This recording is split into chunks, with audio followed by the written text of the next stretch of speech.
Okay, so I wanted to discuss halacha today, and one of the things that hopefully we're going to see, probably not news to anybody here. We've been doing this class for many years, and I'm sure we've had other situations and other encounters with this principle.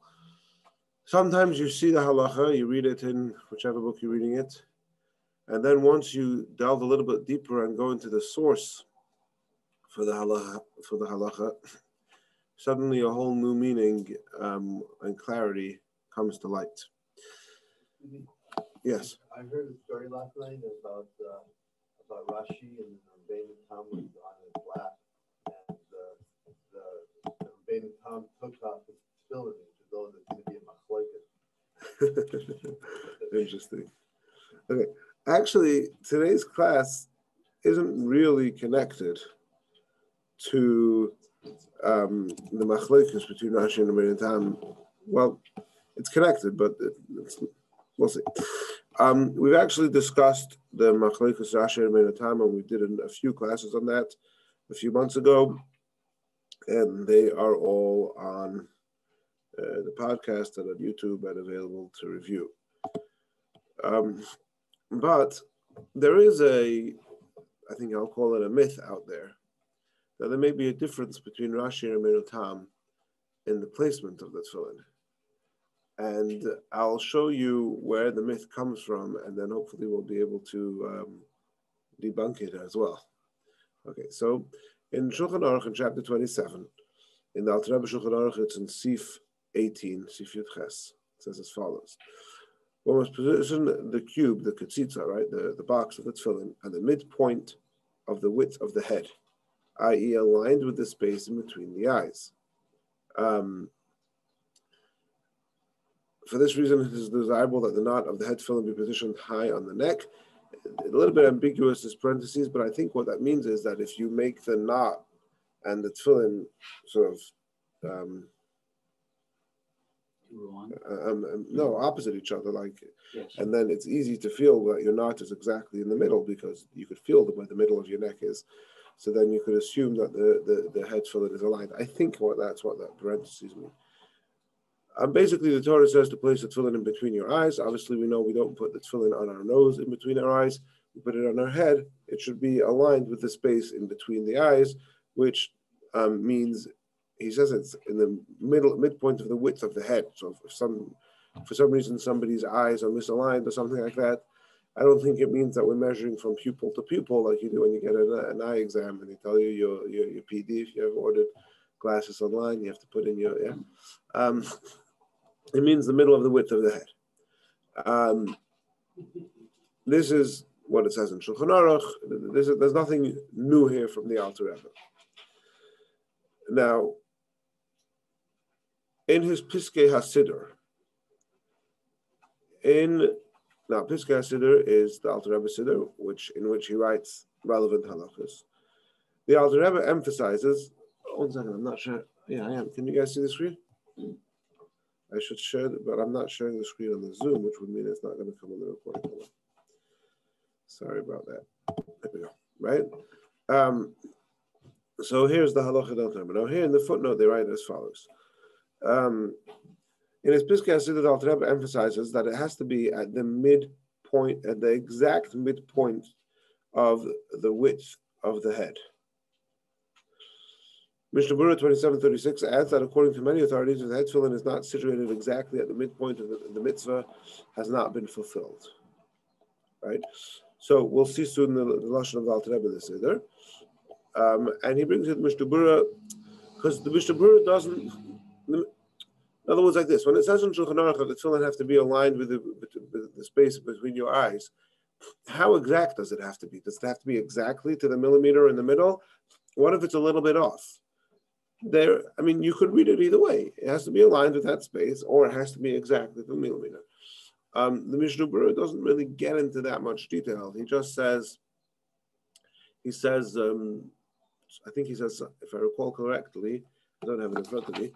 If I recall, Steve, can I trouble you for the tissues?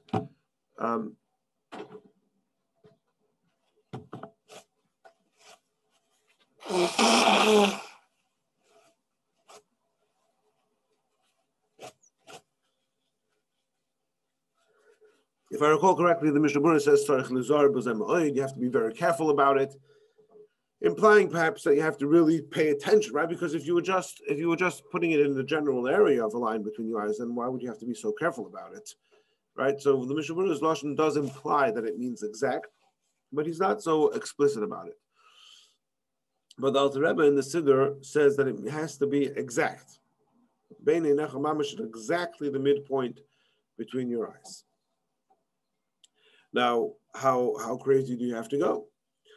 So let's see what he says over here. The correct position is commonly checked with the aid of a mirror or a friend. The Rebbe notes that the Alter Rebbe would use the shining lid of a snuff box for the purpose and draws an instructive conclusion from this circumstance. So there's a famous story, which we're going to note something about in a minute, but it's a famous story, and you've probably heard it before, that somebody gave the Alter Rebbe a snuff box, which had I think here it says it was a wooden box with a silver lid. And the Alter Rebbe commented that there's one aver in the body, there's one bodily sensation which is not born to crave. It doesn't naturally crave some fulfillment and lust, and that is the nose.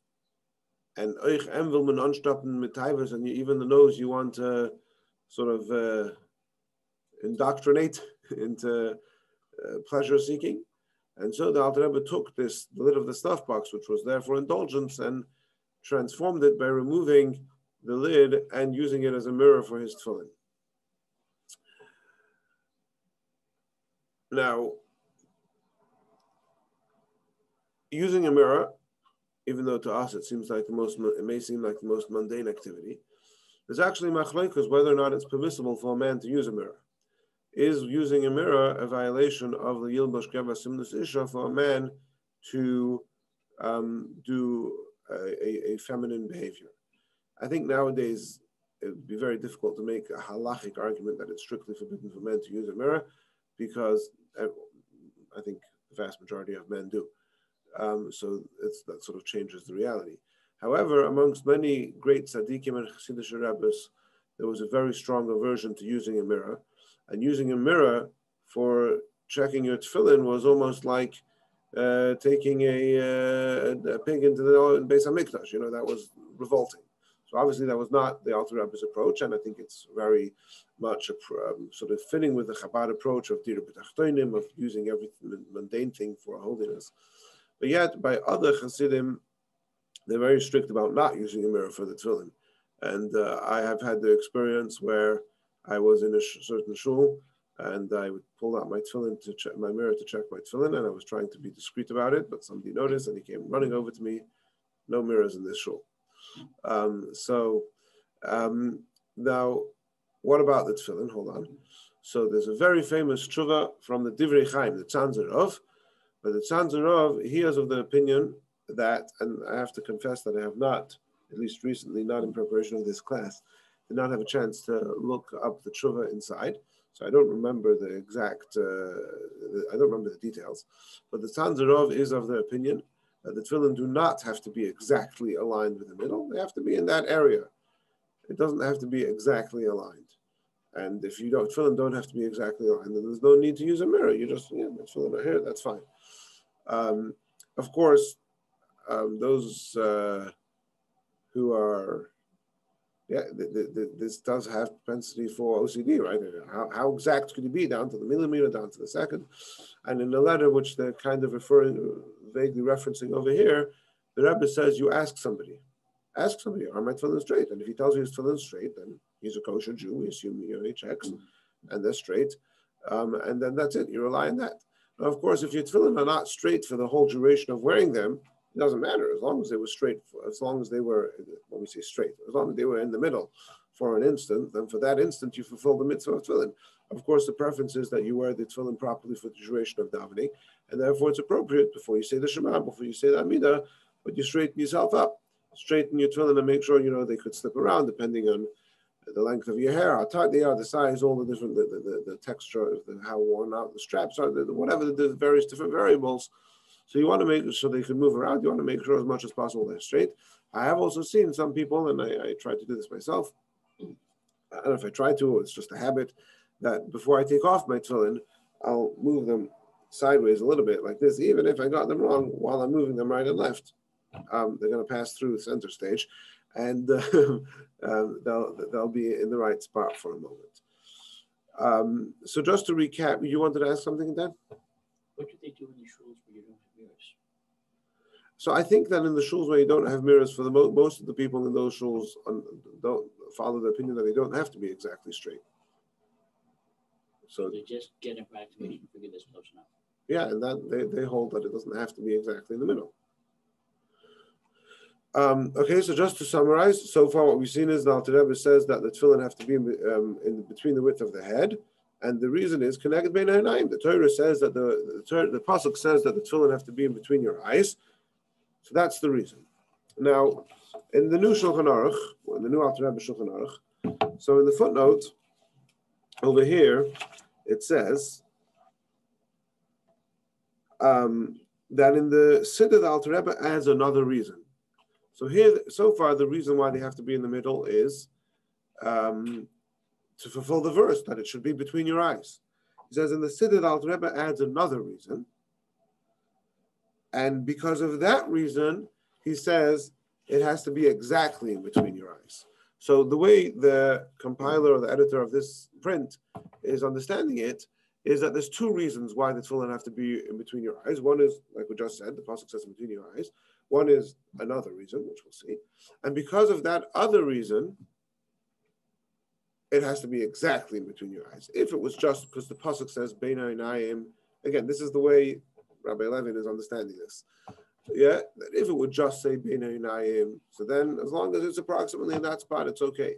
But there's an additional reason in the Siddur, and that reason dictates that it has to be exactly in the middle. What does it actually say in the Siddur? So in the Siddur, it says as follows. Now, if you look,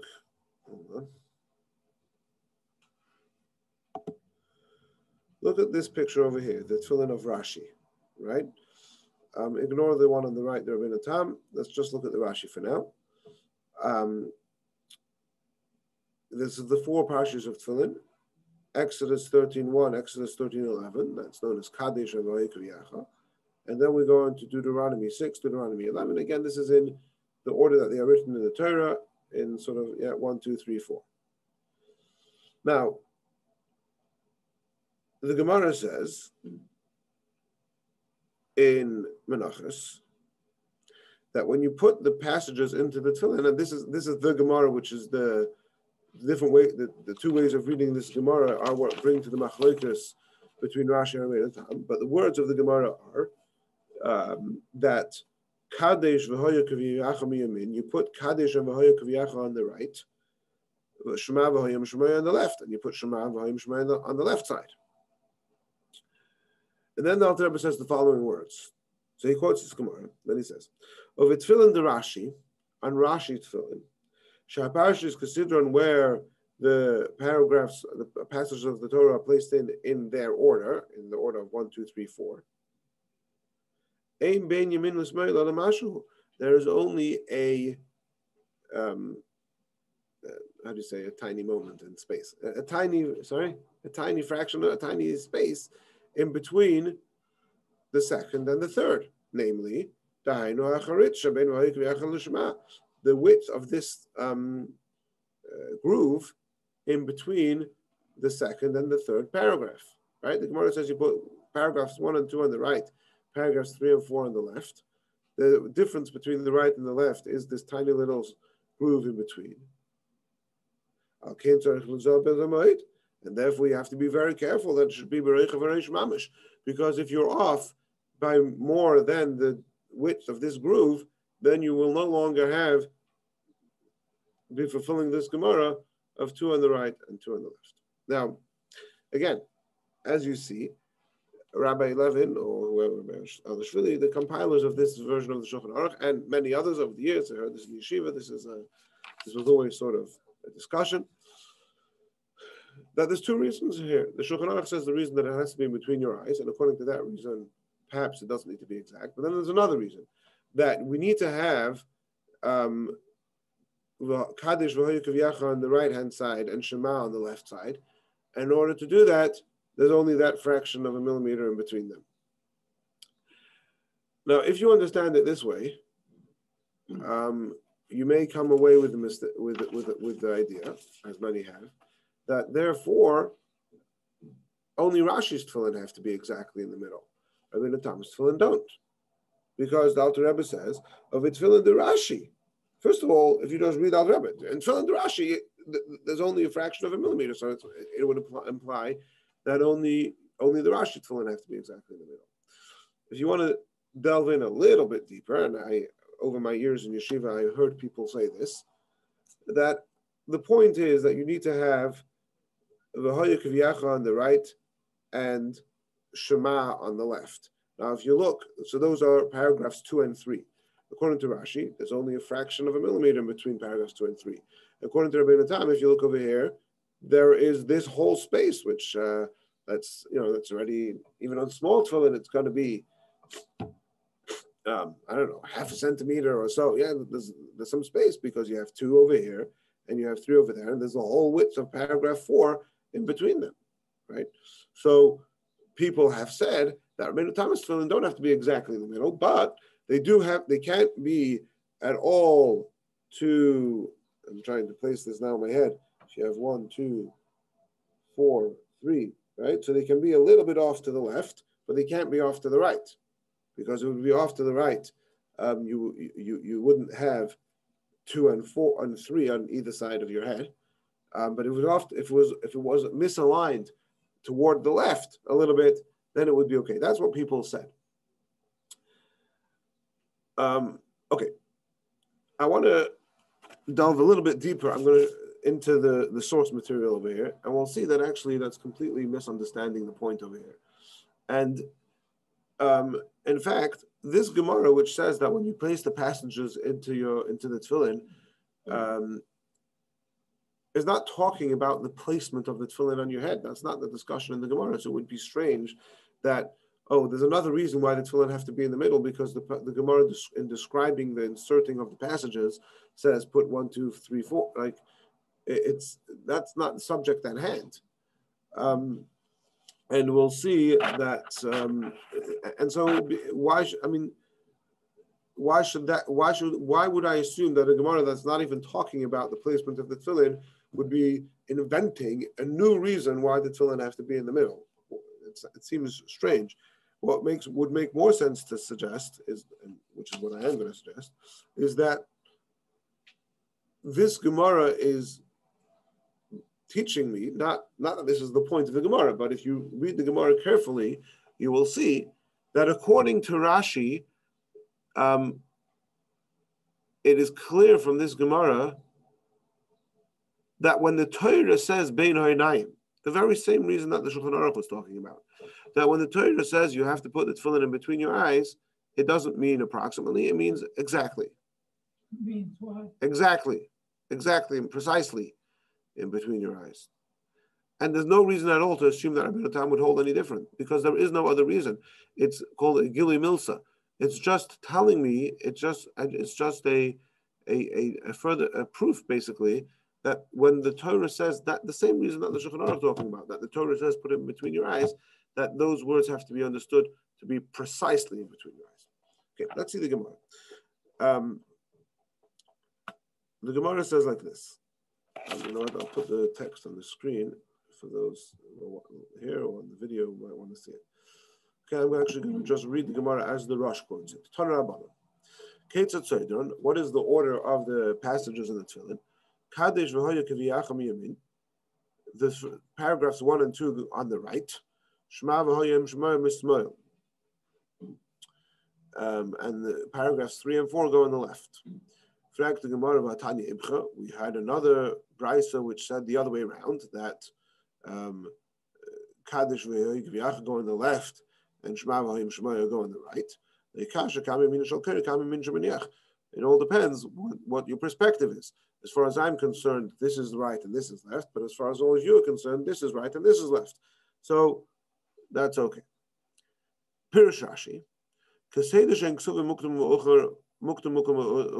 Rashi translates this Gemara to mean very simple: 1, 2, 3, 4. That's the order you put them in.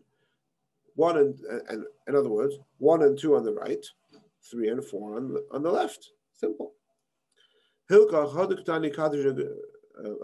Rashi Rabeinu Tam.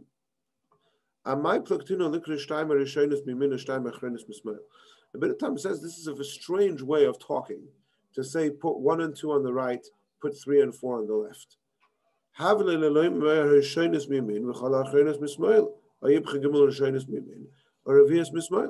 The more a better way to communicate that would have been to the Brisa to say you put 1 on the right and the rest on the left, or 3 on the right and the last one on the left.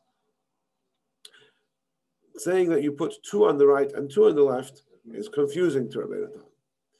And he says we find this, he brings precedent famously from the name Ravi. Again, we went through this a few months ago in the class, so I'm just going to go through it briefly, where the Gemara talks about the placement of the menorah.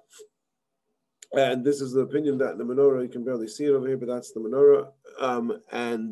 This is the menorah here. So this diagram has the menorah north to south, right? So you could see sort of, if you can make out the blurry picture over here, that's the picture of the menorah. But according to the opinion which Rabeinu Tam is describing here, that the menorah had the 7 branches placed east to west, right? So west is here in the back, this is east. So the Gemara talks about the Ner Ma'aravi, the western lamp, and that the Ner Ma'aravi was Lifnei Hashem. Now, which lamps of the menorah are considered on the west? We don't say that the first 3 or 4 are considered on the west. Only the first one is the west, and all the others are the east.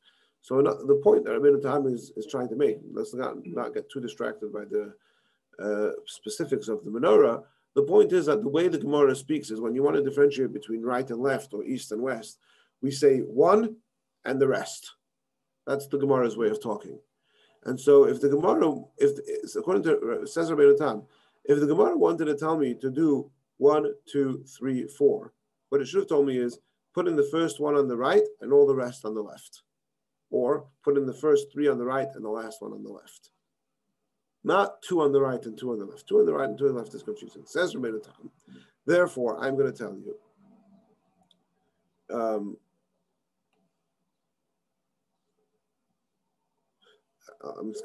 doing this a little bit out of order here. Rashi Rabeinu Tam, that we're talking here.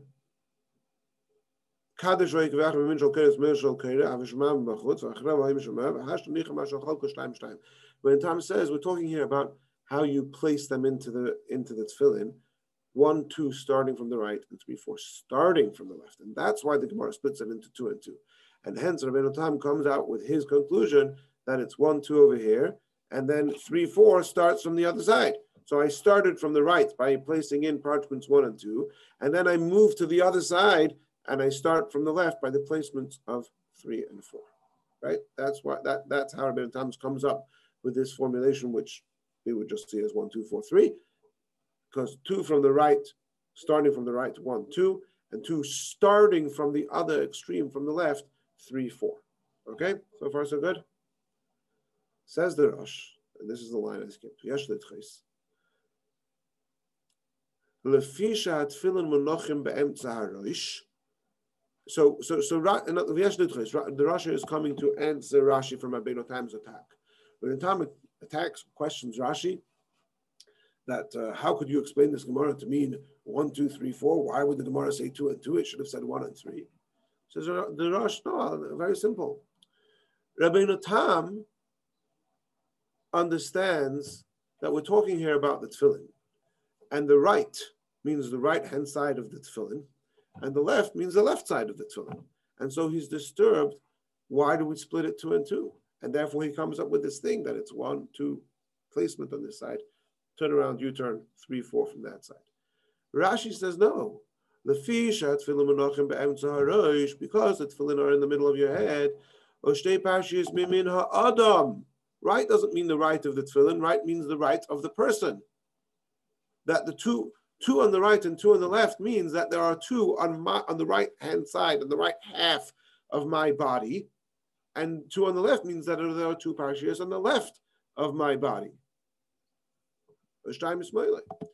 And so, after all is said and done, when the Gemara says, the Brisa, that you put the parashiyos 2 on the right and 2 on the left, the right of what and the left of what? Rabeinu Tam reads the Gemara as saying 2 on the right of the tefillin and 2 on the left of the tefillin. Rashi reads the Gemara as saying 2 on the right of my head and 2 on the left of my head. Everyone got that so far?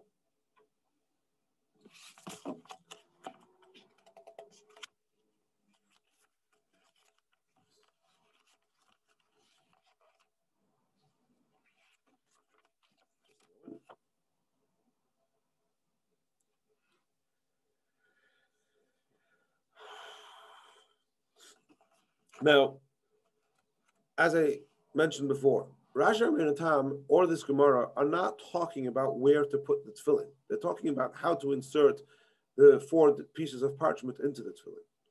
But it so happens that, according to Rashi, it emerges that it's obvious that the tefillin have to be exactly, precisely in the middle of your eyes, in between your eyes, in the middle of your head. Because otherwise, it would not be true to say that 2 are on the right of my head and 2 are on the left of my head. The only way that could be true is if you're putting them precisely in the middle. This is not a new reason for the tefillin to be in the middle of your eyes. This is the same reason that the Torah says put them in between your eyes.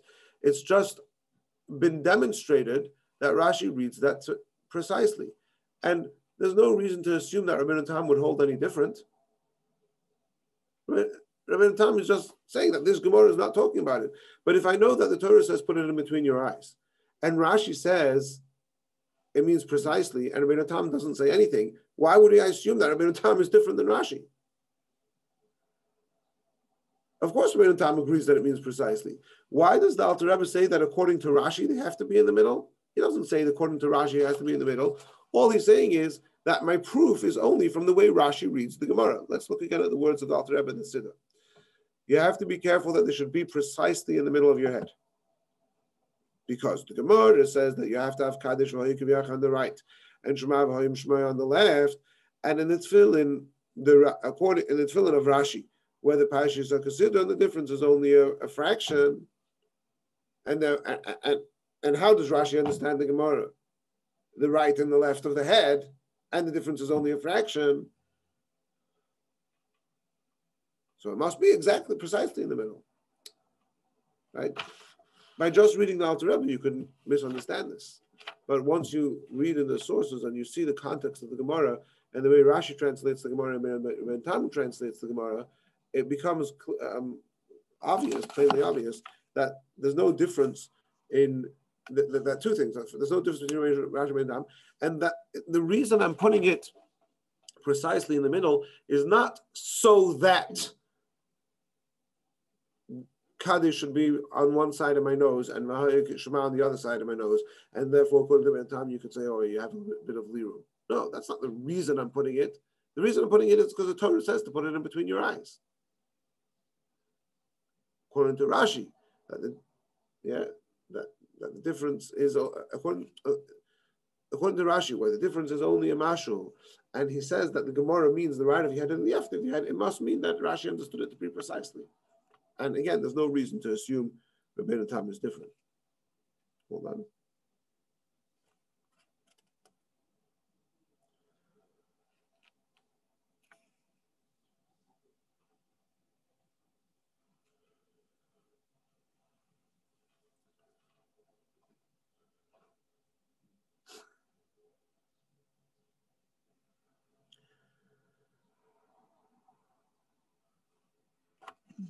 Photographs.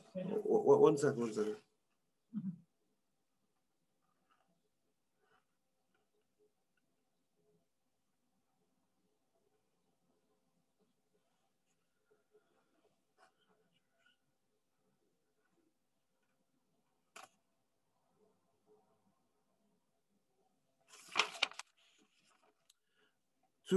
Yes. photographs and mirrors give you a reverse image. And also in the theater, when we talk about stage right and stage left, which is right and which is left, when the audience is looking toward you, or is it when you're on the stage and looking out at the audience? So I think it makes a lot of sense to say that Rashi, and the reason for Rashi doing it is exactly what you're saying, that it should be precisely between the eyes. Otherwise, it's confusing. You look at the Hamodia or any newspaper, it'll say from right to left or left to right. And then you get letters saying, well, my father is in the photograph, and that's the wrong one that's circled. So it makes a lot of sense.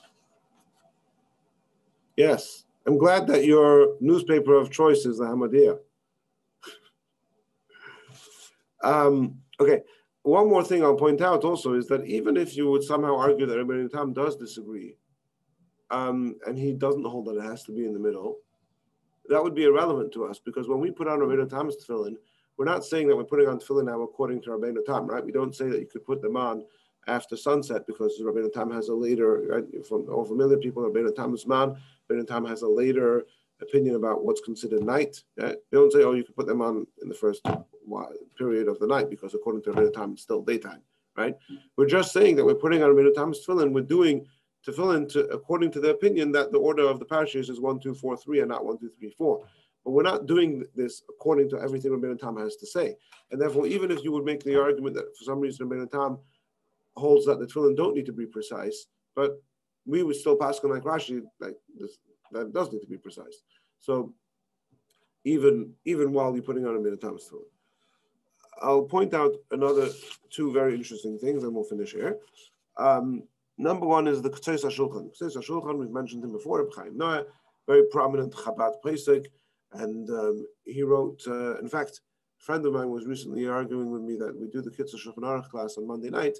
He said I should, instead of learning Kitzur Shulchan Aruch, we should learn Ktseis HaShulchan, which is Reb Chaim Noah's Kitzur Shulchan Aruch, which is much more aligned with Alter Rebbe, etc. And the main reason I don't do it is because Kitzur Shulchan Aruch we have in English, we could read in the English, whereas Ktseis HaShulchan we can't. But anyway, maybe he'll still convince me, or maybe you guys will convince me. But in the Ktseis HaShulchan, he makes it clear that he understands this to be one and the same. That there's two different things going on, one in the Shulchan Aruch and one in the Siddur, because he says that you have to be careful that the tefillah should be precisely in the middle of the head, in order that it be bein ha'inayim. So you see, he puts those two things together, and he references the Siddur. There's no difference whatsoever. And finally, we mentioned before that other Chassidim who have an aversion to using a mirror for tefillin, and that they follow the opinion that the tefillin don't need to be in the middle, which is not like the Alter Rebbe's opinion. And it's not. I think it's a chiddush. In other words, I think the norm, so to speak, the traditionally norm is that they do have to be exactly in the middle. And I believe that it's not a Chabad thing. I think if you go, in Billion in Yeshua, and I think people have mirrors, right? Why are people checking in a mirror? If it doesn't have to be exactly in the middle, then there's no need to look in a mirror. But the Alter Rebbe did have a mirror in the story with the snuff box. Now, we always knew the story of the snuff box. The Rebbe spoke about it many times. It was in Lukutei Sichos, etc. However, one detail of the story that came to light was that after Gimel Tammuz, when they discovered and published the Rebbe's Rishimus, the Rebbe's notes, the Rebbe records the story over there, and it says as follows: Hatalis. I'll scroll down so we can see it on the screen.